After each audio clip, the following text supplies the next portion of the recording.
Bismillahirrahmanirrahim, walhamdulillah rabbil alamin, assalamu alaikum wa rahmatullahi ta'ala wa barakatuh et bienvenue à cette deuxième partie de notre cycle ou plutôt notre série sur le mariage, sur la famille en particulier, à partir des enseignements du Coran. Donc bien sûr, on va évoquer durant cette série-là des questions d'ordre social, psychologique, d'une manière sommaire et surtout aussi les questions juridique. Voilà donc tout ce qu'il a mis le Coran en place pour servir et être voilà donc au service de la famille. Donc après avoir voilà évoqué la question de la place à travers le Coran, à travers ce qu'on a vu dans la première partie, maintenant d'une manière très rapide, on va parler Inch'Allah Ta'ala de ce qu'on appelle al-maqasid, donc al-maqasid, les finalités, les objectifs. Voilà, donc al-maqasid, si on limite al-maqasid, pardon, voilà, à quelques points essentiels. Donc, tout d'abord, il s'agit d'une sunna kauniya. Donc, quand on dit une sunna kauniya, c'est voilà, ce que Allah subhanahu wa ta'ala a mis en place comme règle et qu'on ne peut pas, voilà, on ne peut pas se passer de ces règles, hein, des règles universelles. Et donc, ces règles universelles, as-sunan al-kauniya, donc, fait de telle sorte que personne n'est capable d'accomplir ses missions seul. Donc, c'est pour cela qu'on parle de sa moitié. Donc, il a besoin voilà, du conjoint, il a besoin de sa moitié, que ce soit un homme qui cherche à se marier avec une femme avec un homme. Voilà, donc pour accomplir les devoirs les plus nobles, donc la raison de notre existence et les devoirs aussi, et les objectifs aussi de ce bas monde-là, et les objectifs professionnels, etc. Et on a besoin les uns aux autres. Donc, de la même manière, hein, donc le mariage implique, Allah il a fait de telle sorte qu'on a une attirance réversible, les hommes vers les femmes vers les hommes. Donc, et pour cela, donc, implique voilà, donc une descendance grâce à laquelle d'abord la personne donc, va continuer à exister. Si on parle un peu d'une manière indirecte du langage du Coran et en particulier de la Sunna. Lorsque le prophète sallallahu alayhi wa sallam Lorsque le prophète sallallahu alayhi wa sallam a dit, lorsque le fils d'Adam meurt, donc ses œuvres, plutôt le registre de Hassanat et Sayyat, s'arrête à l'exception de trois choses.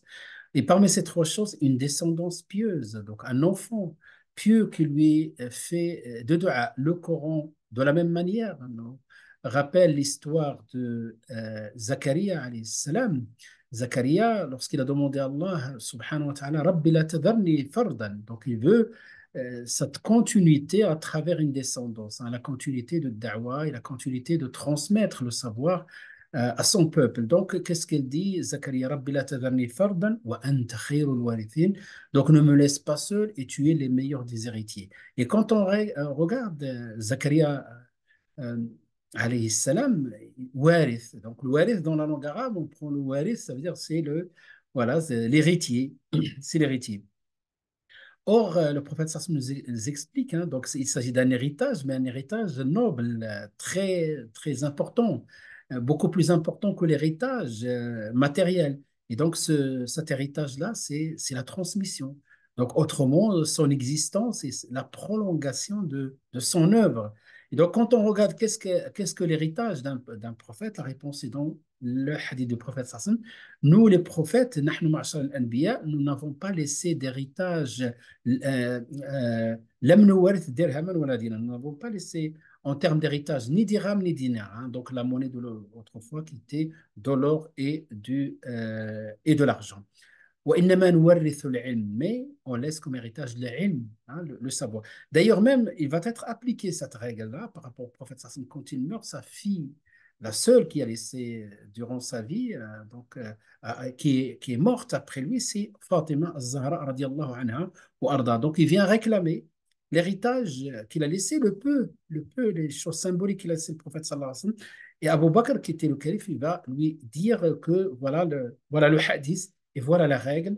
Et donc, tout ce qu'on laisse matériel, c'est une sadaqa. C'est pas un héritage. Pourquoi? Parce que, voilà, parce qu'ils vont laisser un héritage plus noble. Cet héritage, c'est le savoir, c'est l'ilm et la transmission. C'est ce qu'il a voulu ici à travers ça. Zacharia alayhi salam, à travers sa descendance, Rabbi la tadarni fardan wa anta khairul warithin. Donc, de quel irth s'agit-il? Ben, bien sûr, ici, l'irth qui va s'inscrire dans une continuité de l'œuvre mise en place et la sunna qu'il a mis en place, cette personne-là. Donc, c'est très important, voilà, de prolonger son existence. Ça veut dire que durant même, après ma mort, tout ce qui est ma descendance va continuer à m'apporter de l'agrément d'Allah subhanahu wa ta'ala et des bonnes actions. Tamamuddin, Tamamuddin, c'est-à-dire la complétude de la religion. Et le prophète, ça l'explique d'une manière concrète. Il dit, Man tazawwaja faqad atamma nisfa ad-din. Donc, celui qui se marie, il a accompli la moitié. Quel craint Dieu par rapport à la deuxième moitié. Donc, et dans d'autres hadiths, فإنه أغض للبصر. Donc, c'est-à-dire que la personne, quand il se marie, il est fixe. Voilà, il a sa moitié qui est avec lui. Donc, il ne regarde pas ailleurs. Il est d'où l'importance de dans notre religion, la place centrale de la fidélité. Donc, voilà, donc on est moins préoccupé par autre chose maintenant. On va vers l'essentiel dans notre vie parce qu'on est créé pour se préparer pour rencontrer Dieu et revenir à notre demeure initiale qui est le paradis, la demeure de notre Père Adam alayhi salatu wassalam. Et donc, la complétude de cette religion, le prophète sallam donne quelque chose plus concrètes, فإنه أغض للبصر, et aussi aide à, voilà, à préserver sa chasteté. Parce que en tant que musulmans, nous, les musulmans, nous n'avons qu'une seule relation qui est légitime à travers le mariage. Et c'est pour cela, voilà, euh, parmi les objectifs, hein, donc, puisque c'est le seul chemin, un seul moyen pour fonder une famille, c'est le mariage. D'où voilà, donc ça, c'est un des objectifs qui sont majeurs ici. Et donc, Tariq al-Wahid, le seul chemin pour fonder une famille. Et souvenez-vous, lorsqu'on a parlé de versets qui est particulier, parmi ces signes, a fait hein, de vous, des épouses, pour vous et de vous, des épouses. Dans le verset qu'on a cité dans la première partie, des épouses. Donc, il a parlé des épouses. Donc un mariage qui est légitime, un mariage qui est voilà, donc sur ces fondements, sur les fondements donc, qu'on va évoquer par la suite, Inch'Allah. Donc, Tariq al-Wahid, pourquoi? Parce que la famille, c'est l'unité, ou plutôt l'élément unitaire de la société. Donc, si la famille, hein, donc c'est exactement comme le cœur par rapport au corps. Le prophète sallallahu alayhi wa sallam, quand il a parlé de cœur, il a dit, Ala inna fil jasadi mudratun. Certes, dans le corps, un morceau de chair. إذا صلحت, s'il est corrompu, pardon, إذا صلحت, s'il est sain, tout le corps est sain. S'il est corrompu, tout le corps est corrompu. Il s'agit du cœur. Et donc, la famille, c'est ça. Si la famille est saine, la société est saine aussi.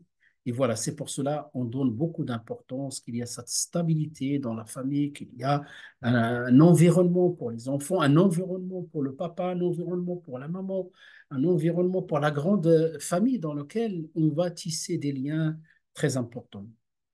C'est exactement le sixième point que je veux développer très rapidement. Les liens sociaux se développent et une personne rejoint un clan et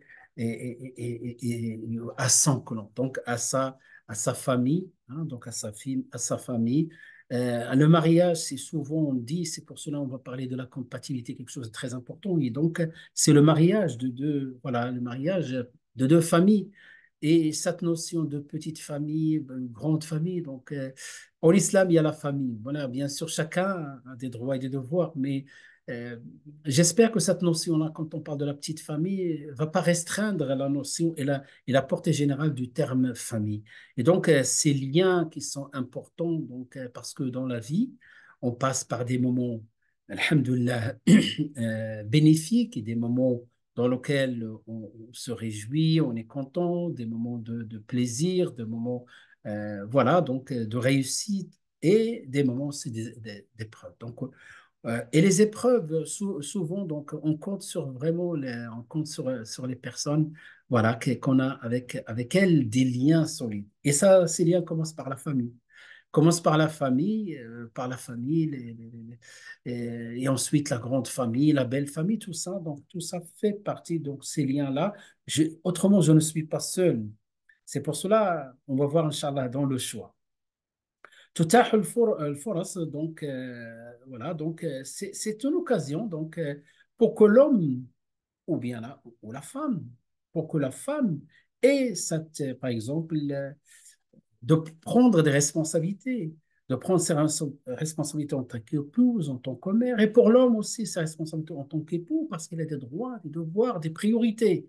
Maintenant, surtout l'homme, sa personne, il va voilà, revenir en arrière quant aux propriétés, quand, voilà, des fois dans les dépenses. Hein. Donc, il va prendre des responsabilités. Ça va lui faire pardon, plaisir de faire plaisir à sa femme ou à ses enfants ou ses enfants, sa femme, plus que de se faire plaisir. Donc, et pareil, donc c'est une occasion. Et petit à petit, on commence à prendre la responsabilité. C'est pour cela, c'est très important de le souligner, c'est que Allah, lorsqu'il a parlé des prophètes, ils étaient tous, il disait, il leur a accordé des azwaj, des prophètes, ils avaient des épouses.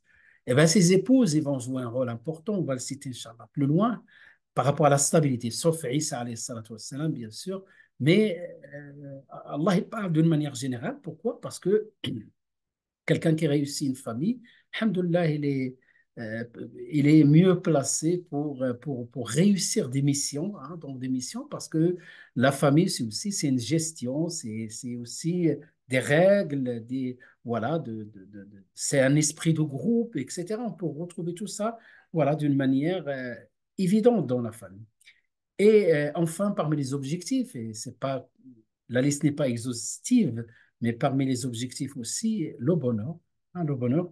Parce que qu'est-ce que le bonheur? Hein? Le mot, si vous voulez, le mot bonheur, as-sa'ad, hein, en langue arabe, quand on observe le Coran, Allah il a parlé du vrai bonheur, parce que qu'est-ce que le bonheur? Le bonheur, c'est atteindre un niveau voilà, de tranquillité, atteindre un niveau voilà, de plaisir dans la continuité. Mais si donc un bonheur suivi par des moments difficiles, c'est voilà, c'est autre chose. Wallahu alam. C'est pour cela Allah subhanahu wa ta'ala, lorsqu'il a parlé du bonheur, qu'est-ce qu'il a dit? وَأَمَّا الَّذِينَ سَعِدُوا فَفِي الْجَنَّةِ في الجنة خالدين فيها.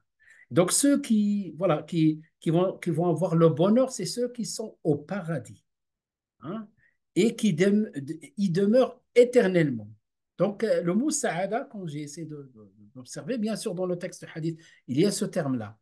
Si je reste, puisque j'ai dit, on parle de le Coran, le mot sa'ada, moi, ma connaissance, voilà le verset qui parle de sa'ada. وَأَمَّا الَّذِينَ سَعِدُوا فَفِي الْجَنَّةِ.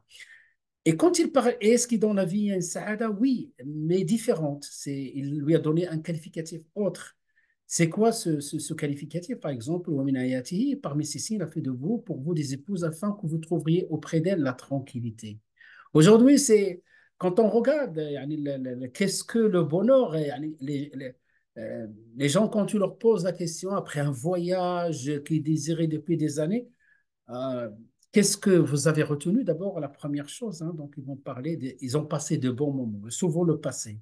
Donc ils s'arrêtent, hein, parce que au moment où on va reprendre l'avion, ils s'arrêtent. Hein. Maintenant, c'est un peu plus, il faut quelques soucis, etc., les bagages. Voilà, c'est pas ça le bonheur. Hein. Donc ça, c'est un moment de sakina qu'on a passé et dans laquelle peut-être on a vidé un peu si vous voulez, on a vidé un peu le réservoir des soucis, etc. On a oublié un peu les soucis, on a trouvé Sakina. Ah ben, cette Sakina, elle commence là, elle est pas très loin, elle est chez toi, à la maison. Donc, on a créé de vous, pour vous, des épouses afin que vous trouveriez auprès d'elles la tranquillité. Donc, cette tranquillité, on la trouve dans la famille. Quand tu rentres, quand tu vides ton sac, entre parenthèses, par rapport à ce que tu vis à l'extérieur, tu trouves l'écoute, tu trouves quelqu'un qui te soutient, comme le prophète sallallahu alayhi wa sallam avec Khadija lorsque Al-Wahi est descendu. Donc il a trouvé l'écoute, il l'a rassuré. Radiallahu anha wa ardaha. Kadalik, tu vis des moments, tu rentres, tu trouves l'apaisement, tu reprennes. Alhamdulillah. Donc ça, c'est un apaisement. Et tu attends que finir tes devoirs, rentrer chez toi parce que tu as l'écoute, tu as le dialogue, tu as l'amour, tout simplement. C'est pour cela Allah il a parlé de parmi ces signes, il a fait de vous des épouses afin que vous trouviez auprès d'elles la tranquillité. Ça, c'est voilà, cette tranquillité, plus وَجَعَلَ بَيْنَكُمْ مَوَدَّةً وَرَحْمَةً. Il a fait entre vous, mawadda, c'est l'affinité. Et l'affinité dans la langue arabe, il y a le mawadda, j'ai parlé de ça avant, il y a le mawadda ou le hub. Le hub, c'est quelque chose dans le cœur. Le mawadda, c'est l'amour. Le mawadda est égal, si on fait une opération dans la langue arabe, le mawadda est égal à le hub, zaïd, plus des gestes qui expriment cet amour-là. C'est-à-dire, c'est un amour dynamique qui se voit à travers les gestes, à travers les paroles. Et le Coran, il n'a pas choisi le hub, ici, il a choisi al-mawadda. Et en plus, al-rahma, parce que l'amour, il peut monter, descendre des fois. Quand on est dans des disputes malentendues sur la gestion, tout ça, c'est normal, c'est réaliste. Tout ça, on ne peut pas dire que, voilà, il n'y a que l'amour. Des moments, on n'est pas d'accord. Ah ben, Rahma, il y a Rahma, cette miséricorde qu'on répète tous les jours dans le Coran, est là pour limiter, alhamdulillah, les dégâts. Et donc, si vous voulez, pour conclure, cette sa'ada aussi, on la trouve dans Dhikrullah. Ala bi dhikrillahi tatma'innul qulub. Donc, le Coran, quand il a parlé de l'au-delà, il a utilisé le mot sa'ada parce qu'il est dans la durée. Tu manges le plaisir, tu respires le plaisir et tu dors le plaisir. Et tu fais que le plaisir. Mais dans Dunya, c'est des moments de sakina. Le mot le plus fort, personnellement, j'ai trouvé sakina, l'apaisement. Donc, quand on cherche, nous, on cherche le bonheur et on va chercher le voyage seul dans une île belle. Voilà, et après, donc il s'arrête, il est éphémère. Il est éphémère, ça ne veut pas dire que c'est mauvais, non. Dunya, c'est le plafond, on ne peut pas atteindre plus dans le dunya. Mais dans l'au-delà, il y a Saada. Et le mariage, c'est un tremplin vers Saada. وصلى الله وسلم وبارك على سيدنا محمد وعلى آله وصحبه أجمعين. Et je vous dis, Inch'Allah, à la prochaine vidéo. Salam alaikum.